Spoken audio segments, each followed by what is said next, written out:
Question say aye. Against no. The ayes have it. I give the call to Senator Shoebridge. Set the clock for 3 minutes. Thank you, Deputy President. I rise to take note of the Minister's answers on weapons exports.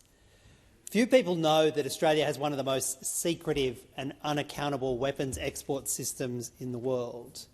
Our government doesn't tell us who we're exporting weapons to, doesn't tell us what the weapons are, and doesn't tell us who profits here in Australia from the sale of weapons. And indeed, what we do know is that Australia has a sorry history of selling weapons to regimes that are engaged in some of the ugliest conflicts on the planet. Selling weapons to both sides of the conflict in South Sudan, to both South Sudan and Sudan. Selling weapons to Saudi Arabia, which is currently involved in the appalling conflict riven with human rights abuses in Yemen. And, of course, selling weapons after weapons after weapons to Israel. And rather remarkably, Australia's secrecy on weapons sales contrasts poorly even with the United States. The US, amidst massive public pressure for their fueling of war crimes, have sought to hide and were seeking to hide the weapons they were sending to Israel. That was considered, in the US context, a serious breach of basic transparency measures and rejected by the US Congress. But in Australia, we would call that secrecy the norm. Indeed, let that sink in.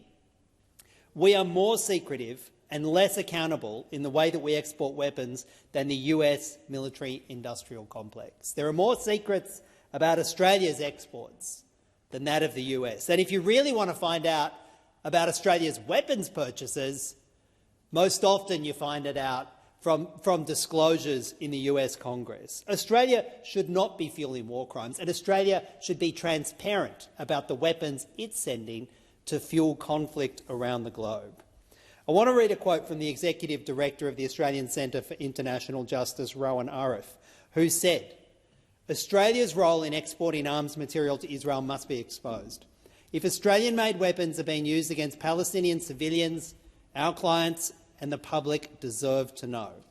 We know that hundreds of permits have been issued in recent years, but the Australian government keeps the basic details secret. What items are being exported? Who is making them? What are they used for?" These are very valid questions that Rowan asks, and they're questions the government should answer. More than 10,000 people have been killed in Gaza since Israel launched its military offensive nearly a month ago. Hospitals, universities, schools, homes and ambulances all attacked. The Australian public has a right to know if any of that appalling conflict was fuelled by Australian weapons. Put the question. Those questions say aye. Against no. The ayes have it. Senator Lambie.